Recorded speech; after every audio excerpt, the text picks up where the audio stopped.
Nous étions à une fête avec mon mari et mon fils de 5 ans. Un invité m'a prise à part et a chuchoté. À propos de ton mari, j'ai commencé à trembler. J'ai attrapé mon fils et nous avons couru jusqu'à la voiture. Mais en démarrant, mon fils a crié « Maman, regarde derrière toi ». Avant de commencer l'histoire, n'oubliez pas de laisser un like et de vous abonner à la chaîne pour voir plus d'histoires comme celle-ci. En cette matinée de mai en Floride, le doux parfum de l'oranger près de la fenêtre flottait dans l'air. Emily Harrison fredonnait doucement tout en préparant de la pâte à crêpes sur le comptoir de la cuisine. À 7 heures du matin, étant la première levée de la famille, ce moment de tranquillité était le plus précieux de sa journée. « Maman, mets plus de myrtilles dans les miennes aujourd'hui », lança Noah, 5 ans, en dévalant les escaliers en pyjama. Ses cheveux blonds étaient adorablement ébouriffés par le sommeil, et Emily lui caressa doucement la tête. « Bien sûr, mon chéri, mais lave-toi d'abord les mains. » Noah hocha la tête docilement et se dirigea vers l'évier, utilisant son petit tabouret. Emily ajouta des myrtilles fraîches à la pâte tout en contemplant la lumière dorée du matin qui filtrait par la fenêtre. Dans le jardin, les hibiscus arboraient des fleurs rouges et le bruit des arroseurs automatiques créait un rythme agréable. « Bonjour, ma magnifique épouse. » Daniel apparut dans la cuisine, ajustant sa cravate.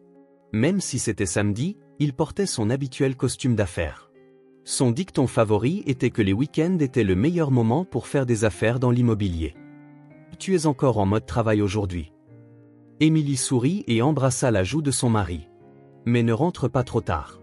Nous avons la fête de Mélissa. »« Ne t'inquiète pas, une promesse est une promesse, » répondit Daniel en prenant sa tasse de café. « La maison de Mélissa a une piscine, n'est-ce pas? Noah, tous ces cours de natation vont enfin porter leurs fruits. »« Super !» s'exclama Noah, levant les 2 mains en l'air. « Papa, on nagera ensemble. » Emily servit des crêpes pour eux 3, gravant cette scène de matinée ordinaire mais heureuse dans sa mémoire. 8 ans de mariage, 5 ans depuis la naissance de Noah. Leur vie avait été un long fleuve tranquille. L'entreprise de traiteur d'Emily, Sunshine Catering, s'était forgé une solide réputation locale et l'agence de Daniel, B Area Realty, voyait sa clientèle augmenter régulièrement. À ce propos, dit Daniel en buvant son jus d'orange, la semaine dernière à Clearwater Beach, c'était super. Je n'oublierai jamais le visage de Noah quand il a pris sa première vague tout seul. Maman a pris plein de photos, répondit Noah en versant du sirop sur ses crêpes. La prochaine fois, allons-y avec papy et mamie, suggéra Emily. Ses parents vivaient à environ 2 heures de route, à Orlando, et ils entretenaient des liens étroits, se voyant au moins une fois par mois. Les parents de Daniel étaient à Miami, et les 2 familles entretenaient des relations amicales. Ce réseau stable de relations était également une grande source de soutien pour Emily. « Papa ?» Noah leva soudainement les yeux vers son père avec une expression innocente. « Est-ce que tu vas encore recevoir des appels du travail aujourd'hui ?»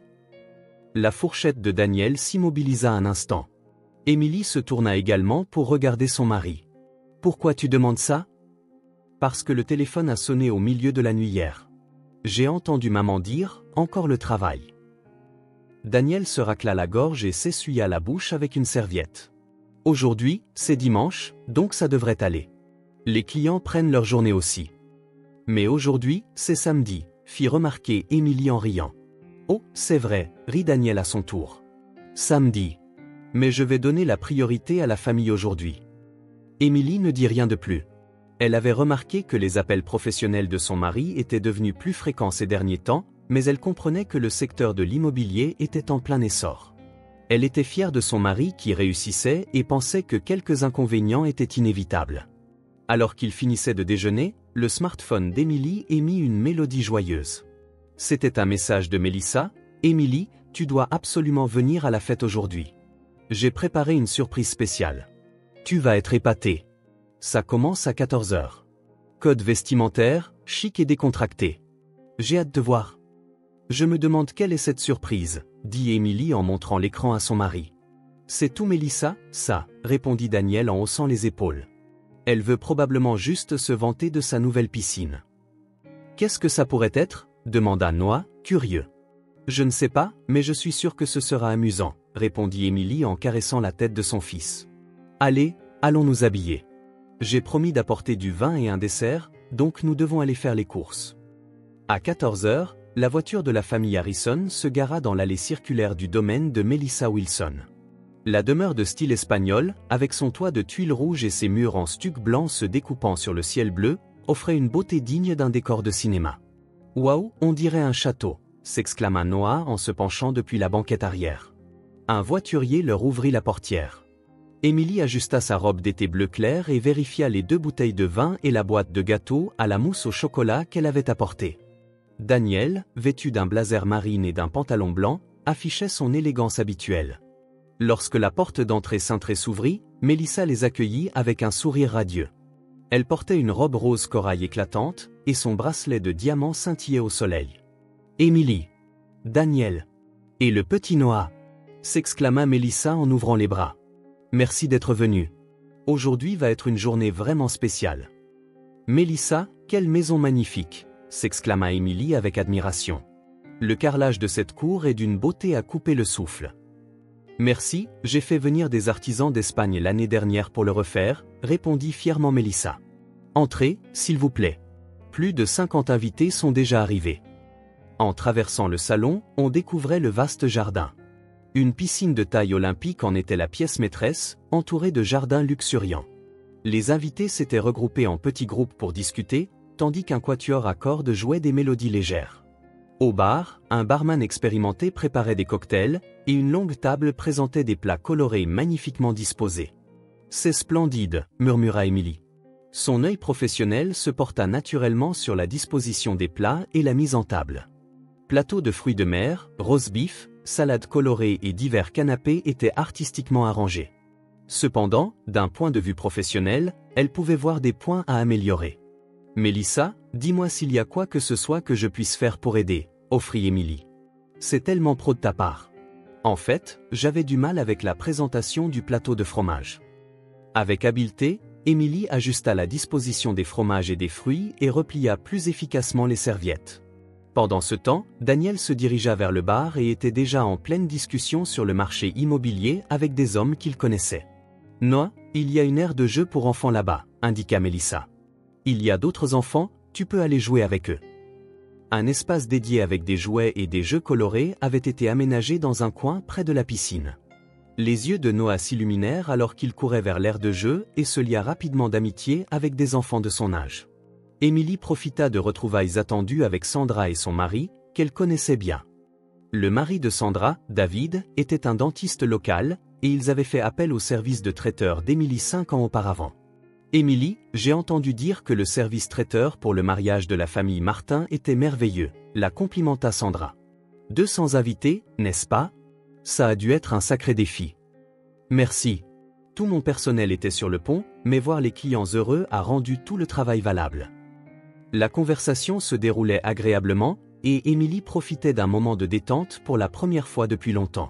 Cependant, elle remarqua que Daniel était parti depuis plus de 15 minutes après être allé chercher du champagne. « Où est Daniel ?» demanda Sandra. « Il est allé chercher du champagne », répondit Émilie en regardant autour d'elle, « mais il n'est pas au bar. » Georges, le mari de Mélissa, s'approcha. Ayant réussi dans le secteur de la construction, il avait une carrure impressionnante et un sourire amical. « Émilie, j'ai entendu Daniel dire qu'il s'occupait de plusieurs propriétés au bord de l'eau ces derniers temps. » « Oui, c'est exact, » sourit Émilie, mais intérieurement, elle s'inquiétait de savoir où était son mari. « Mais il faudra lui demander les détails. Savez-vous où il pourrait être ? » « Je pensais qu'il était au bar jusqu'à récemment, » répondit Georges en penchant la tête. Émilie vérifia sa montre. 20 minutes s'étaient écoulées. Se sentant légèrement anxieuse, elle grignota un canapé seule. Le saumon fumé à la crème était exquis, mais elle ne pouvait pas en savourer pleinement le goût. Les invités autour d'elle discutaient joyeusement. Les femmes parlaient de la dernière mode et des écoles de leurs enfants, tandis que les hommes étaient engagés dans des discussions sur le golf et les affaires. Le quatuor à cordes créait une atmosphère élégante, et la surface de la piscine scintillait au soleil. Cependant, un petit nuage d'inquiétude commençait à grandir dans le cœur d'Émilie. « Maman !» Noah accourut vers elle. Ses joues étaient rouges et ses cheveux humides de sueur. « Je jouais au football avec Mike.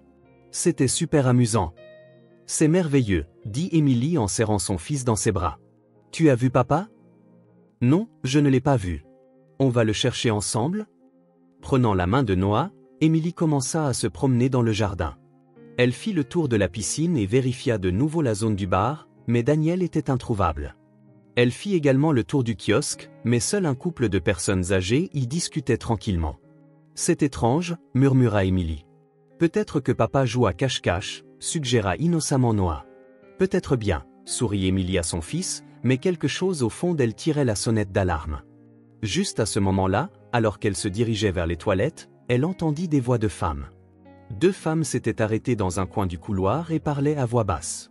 Cependant, elle ne put distinguer clairement le contenu de leur conversation et quitta les lieux, perplexe. De retour dans le jardin, Melissa s'approcha avec une expression inquiète. « Emily, tu cherches Daniel ? Je crois l'avoir vu se diriger de l'autre côté du bâtiment avec plusieurs hommes tout à l'heure. » De l'autre côté du bâtiment ? Oui, vers le pool house. Peut-être qu'il leur montrait le nouveau home cinéma. Emily et Noah se dirigèrent main dans la direction indiquée par Melissa. Au fond du jardin se trouvait un pool house indépendant. En s'approchant, ils purent entendre de faibles voix venant de l'intérieur. Cependant, lorsqu'ils atteignirent le pool house, il n'y avait personne. La porte était entr'ouverte et à l'intérieur se trouvaient des canapés luxueux, un bar et un grand écran de télévision.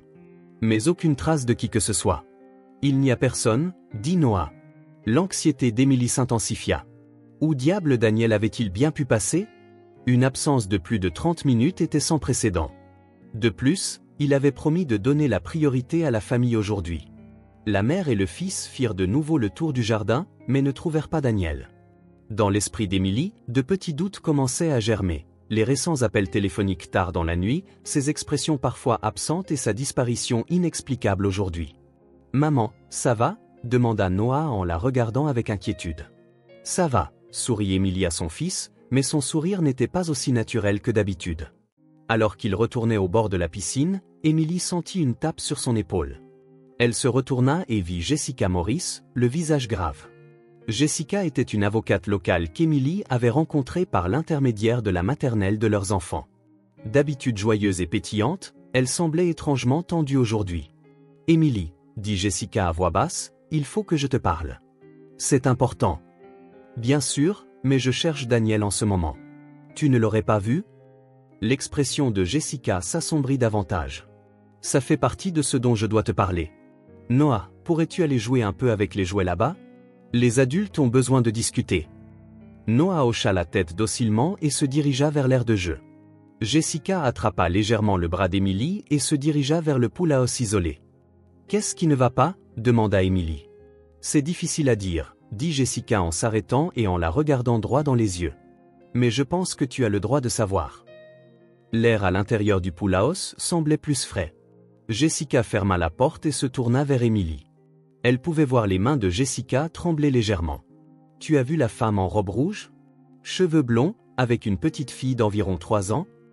Emily pencha la tête. « Je ne me souviens pas vraiment. »« Pourquoi ? » ?»« Cette femme s'appelle Rebecca Knight. C'est une de mes amies de l'université, » dit Jessica en prenant une profonde inspiration. « Emily, s'il te plaît, assieds-toi et écoute. » Emily s'assit sur le canapé en cuir. Au fond d'elle, une alarme retentissait. « La petite fille que Rebecca a avec elle s'appelle Madison, » continua Jessica, choisissant ses mots avec soin. « L'été dernier, alors que Rebecca était ivre, elle m'a tout raconté.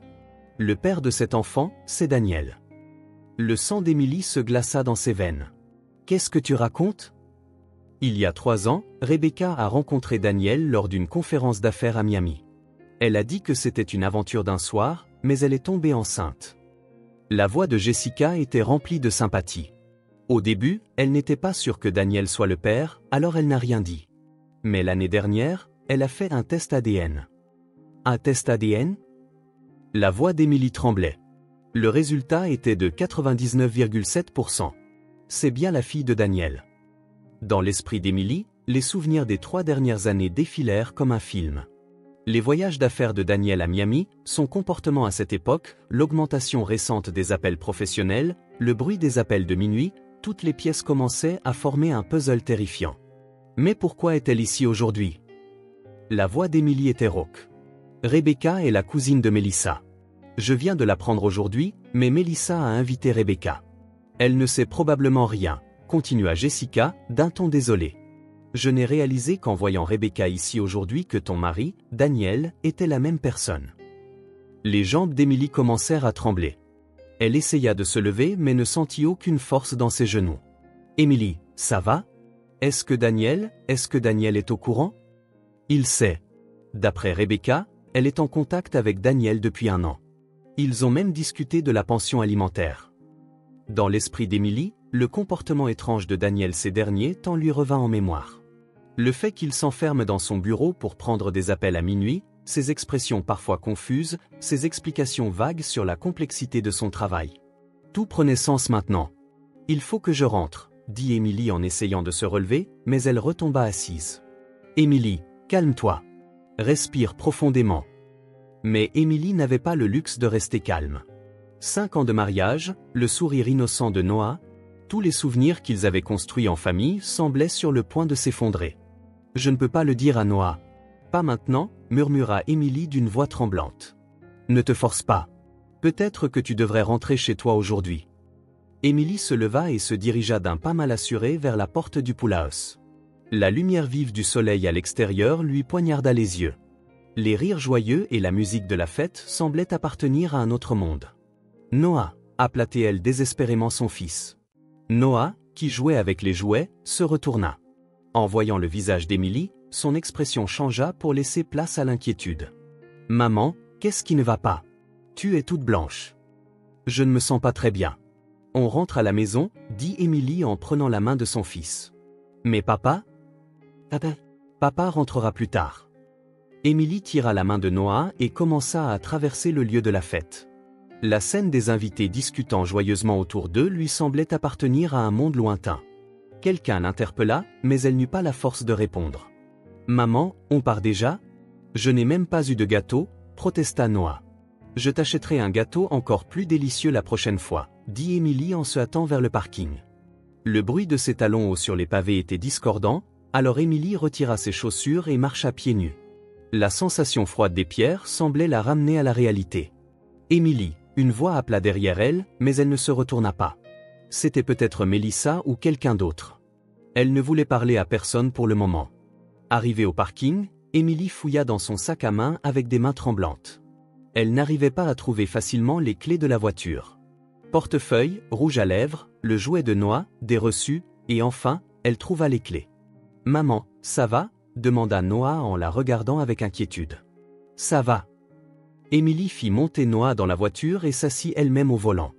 Au moment où elle démarra le moteur, une silhouette apparut dans le rétroviseur. Le cœur d'Émilie se mit à battre violemment. Elle se retourna lentement et vit Daniel courir, à bout de souffle, vers le parking.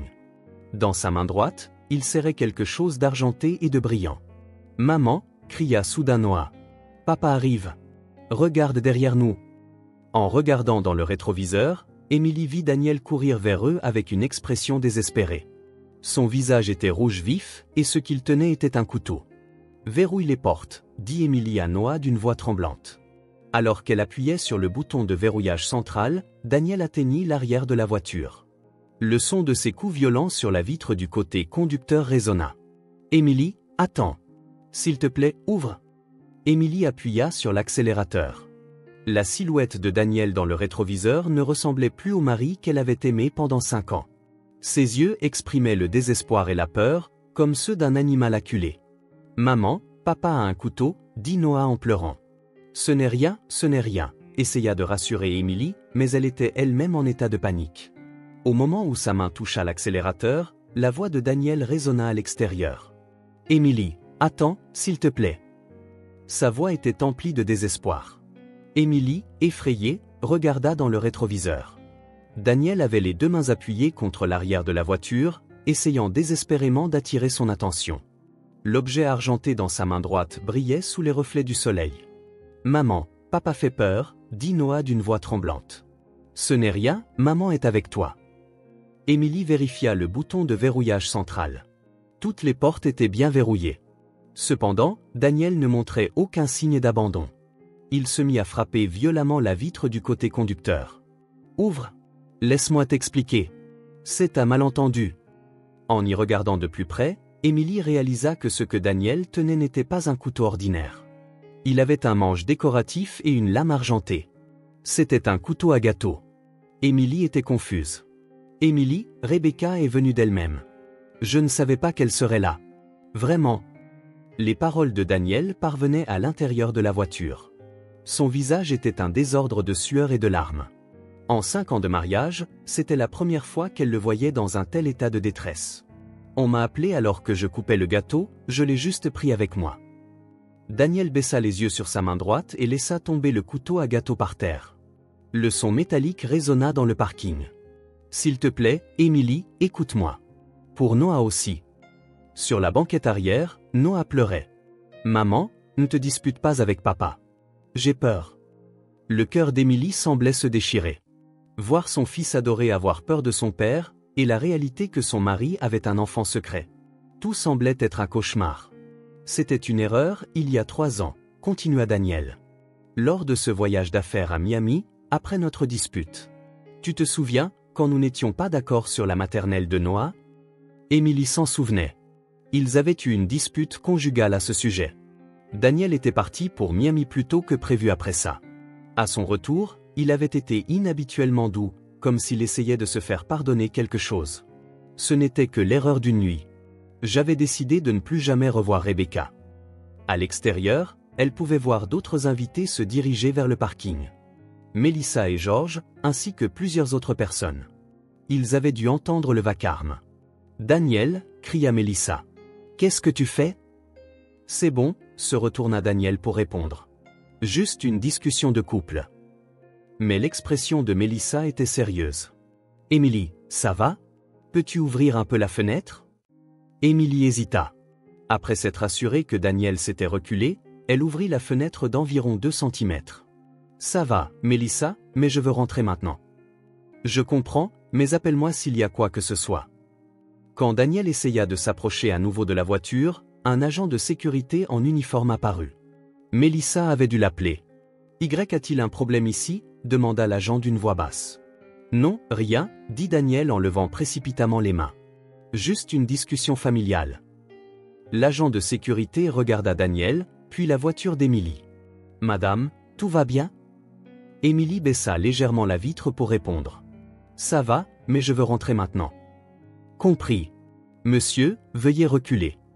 Daniel s'éloigna à contre-cœur de la voiture. La présence de l'agent de sécurité sembla l'aider à retrouver son calme. Émilie lança Daniel un dernier appel. Est-il trop tard? Émilie regarda son mari à travers la vitre. L'homme qu'elle avait aimé pendant 5 ans. Le père de Noah. Mais maintenant, il lui semblait être un étranger. Il est trop tard, Daniel. La voix d'Émilie était étonnamment calme. Tu as caché ça pendant 3 ans. Que tu avais un enfant. Ce n'était qu'une erreur. Cette erreur a créé un enfant. Émilie posa le pied sur l'accélérateur. Le visage de Daniel devint livide. Tu ne sais rien. Rebecca ne veut que de l'argent. J'ai entendu dire que l'ADN a été confirmé. 99,7% de probabilité que ce soit ta fille. En prononçant ces mots, Émilie réalisa que son mariage était complètement terminé. Il n'y avait pas de retour en arrière possible. S'il te plaît, parlons-en pour Noah, plaida désespérément Daniel. Sur la banquette arrière, Noah pleurait. Il ne pouvait probablement pas encore comprendre ce qui se passait. Mais il devait sentir qu'il y avait une fissure sérieuse dans la relation de ses parents. C'est pour le bien de Noah que je dois partir maintenant. Émilie commença à faire marche arrière. Émilie, cria Daniel. Je t'aime. Je vous aime, toi et Noah. Mais Émilie n'écoutait plus. La voiture quitta le parking, s'éloignant de la demeure de Mélissa. La silhouette de Daniel dans le rétroviseur devint progressivement plus petite. Elle pouvait voir l'agent de sécurité et Mélissa se tenir de chaque côté de lui, lui parlant. « Maman, est-ce que papa va bien ?» demanda Noah, inquiet. « Papa a des problèmes d'adulte à régler. Mais toi et maman, on ira bien. » Émilie avait l'impression de mentir à son fils. Cependant, elle ne pouvait pas expliquer l'infidélité de son père et son enfant secret à un garçon de 5 ans. La voiture continua de rouler sous le soleil de l'après-midi en Floride. Des larmes coulaient sur les joues d'Émilie, mais elle gardait les yeux fixés sur la route. Sur la banquette arrière, Noah sanglotait doucement. 20 minutes plus tard, le téléphone portable d'Émilie se mit à sonner. C'était un appel de Daniel. Elle ignora le téléphone et se concentra sur la conduite. Le téléphone sonna à plusieurs reprises, mais elle ne répondit pas une seule fois. « Maman, on rentre à la maison ?» demanda Noah d'une petite voix. Émilie hésita un instant. S'ils rentraient chez eux, Daniel les suivrait probablement. Elle ne voulait pas encore lui faire face. « Allons chez mamie » décida Émilie. Il y avait 2 heures de route jusqu'à la maison de ses parents à Orlando. Sa mère comprendrait la situation, et voir sa grand-mère pourrait aider Noah à se sentir un peu mieux. Lorsqu'elle entra sur l'autoroute, Émilie poussa un soupir de soulagement. Elle avait échappé au danger, au moins temporairement. Cependant, elle savait que ce n'était que le début. Tribunal, procédure de divorce, partage des biens, et surtout, tout expliqué à Noah. Une route difficile s'annonçait. « Maman, quand est-ce que je reverrai papa ?» Émilie ne put répondre à la question innocente de Noah. Au lieu de cela, elle serra doucement la main de son fils et enfouit son anxiété pour l'avenir au plus profond de son cœur. 6 mois plus tard, Émilie préparait le dîner dans la cuisine de son nouvel appartement. L'appartement de 2 chambres dans le centre-ville d'Orlando était beaucoup plus petit que leur ancienne maison, mais avec des meubles chaleureux et une décoration intérieure qu'Émilie avait choisie elle-même, il était devenu un espace confortable. « Maman, je veux aussi aider pour la célébration de ta promotion aujourd'hui » dit Noah en disposant les serviettes sur la table à manger. Son fils, maintenant âgé de 6 ans, avait remarquablement grandi au cours des 6 derniers mois.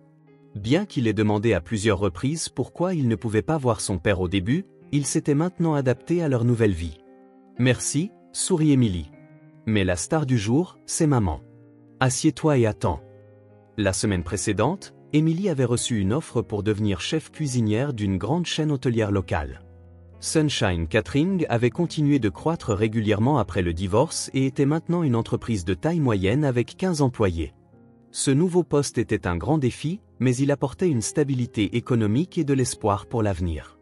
Sur la petite table à manger se trouvait la pizza au pepperoni préférée de Noah et un petit gâteau au chocolat pour la célébration. Ce n'était pas luxueux, mais c'était suffisant pour la mère et le fils. « Maman, on est heureux juste tous les deux » dit soudain Noah. Le cœur d'Émilie se réchauffa. « Oui, nous sommes petits, mais nous sommes une vraie famille. » La procédure de divorce avait pris plus de temps que prévu. Alors que Daniel avait initialement plaidé pour une réconciliation, lorsque les demandes de pension alimentaire de Rebecca et l'existence de son enfant secret, Madison, devinrent publiques, sa vie changea complètement. Le secteur de l'immobilier reposait sur la confiance, et la perte de clients fut inévitable. Le divorce fut officiellement prononcé 3 mois plus tard. Émilie obtint la garde exclusive et Daniel un droit de visite 2 fois par mois. Cependant, en raison de sa situation financière dégradée, les paiements de pension alimentaire promis étaient souvent en retard. « La carte de Noël de papa n'est toujours pas arrivée » murmura Noah. « Il est probablement occupé » répondit doucement Émilie. Mais ses sentiments étaient complexes. Daniel vivait actuellement seul dans un petit appartement. Sa relation avec Rebecca avait continué de se détériorer en raison de problèmes financiers. Il n'avait pas la capacité économique de payer 2 pensions alimentaires et avait été contraint de vendre sa voiture de luxe. Les visites avec Madison étaient souvent restreintes, selon l'humeur de Rebecca. La mère d'Émilie disait parfois que cet homme avait eu ce qu'il méritait, mais que c'était compliqué car il restait le père de Noah. C'était certainement compliqué. Émilie ne détestait pas Daniel, mais elle ne pouvait pas non plus lui pardonner. Elle essayait juste de maintenir une relation minimale pour le bien de son fils. « Maman, tu viendras à la présentation de l'école le mois prochain ?» demanda Noah avec des yeux pleins d'attente. « Bien sûr. Qu'est-ce que tu vas présenter ? » J'ai fait un dessin sur le thème de ma famille. Noah apporta une feuille de papier de sa chambre. Dessus, on voyait Émilie et Noah se tenant la main et souriant. C'était un dessin d'eux deux seulement, mais leur visage arborait de grands sourires, avec un arc-en-ciel et un soleil dessinés en arrière-plan. C'est un dessin magnifique. Les larmes montèrent aux yeux d'Émilie. La maîtresse a dit que la famille, ce n'est pas une question de nombre, mais de profondeur de l'amour. En entendant ces mots, Émilie sentit quelque chose se libérer au plus profond de son cœur. Au cours des 6 derniers mois, elle n'avait cessé de se reprocher d'avoir privé son fils d'une famille parfaite. Mais le dessin et les mots de Noah lui apprirent qu'une vraie famille n'était pas une question de nombre ou de forme, mais de relations liées par une confiance et un amour inébranlable. « Portons un toast » dit Émilie en levant son verre de jus d'orange. « À quoi ? À un nouveau départ. Et à notre petite et merveilleuse famille. » La mère et le fils firent teinter leur verre. Dehors, la première neige avait commencé à tomber, mais à l'intérieur de l'appartement régnait une lumière chaleureuse. Émilie ne regarda pas en arrière. Tout en gardant la douleur du passé dans son cœur, elle était déterminée à poursuivre sa nouvelle vie, pleine d'espoir pour l'avenir, une vie qu'elle mènerait avec son fils.